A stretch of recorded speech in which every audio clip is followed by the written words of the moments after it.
రాష్ట్ర ప్రభుత్వం, collector, civil supplies director, అధికారులు హెచ్చరించినా రేషన్ బియ్యం మాఫియాలో మాత్రం కొంచెం కూడా చలనం లేదనిపిస్తుంది ఈ ఘటన చూస్తుంటే.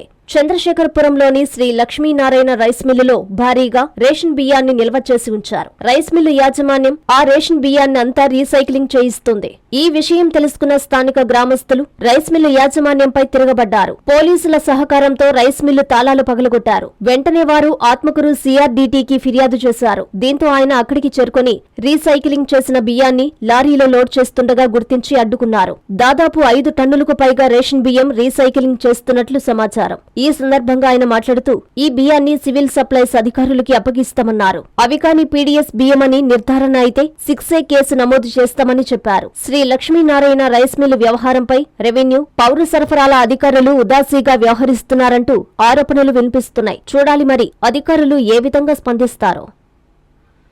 నేను CRDT ఆత్మకూరు. ఈరోజు ఉదయాన మన శ్రీయుత జిల్లా పౌర సరఫరా అధికారి నెల్లూరు వారు చంద్రశేఖరపురం దగ్గర ఉన్న మిల్లుకి పరిశీలించమనేసి చెప్పారండి.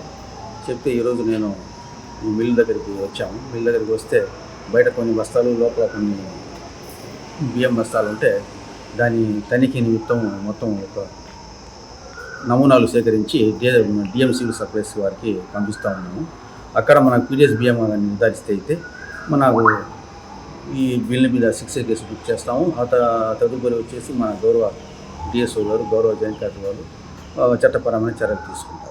మెడికవర్ హాస్పిటల్స్ నెల్లూరు మిమ్మల్ని తిరిగి సాధారణ స్థితికి తీసుకురావడమే మా ధ్యేయం. అన్ని సదుపాయాలతో కూడిన ప్రత్యేకమైన రీహాబిలిటేషన్ వార్డ్, అందుబాటులో సేవలు ortho and neuro rehab, cardiac and pulmonary rehab, post operative rehab, post transplant rehab, sports injuries and trauma rehab, geriatric and paediatric rehab, cancer and palliative rehab. Medicover hospitals, Chintareddypalem cross roads, Nellore. Contact 0406833455.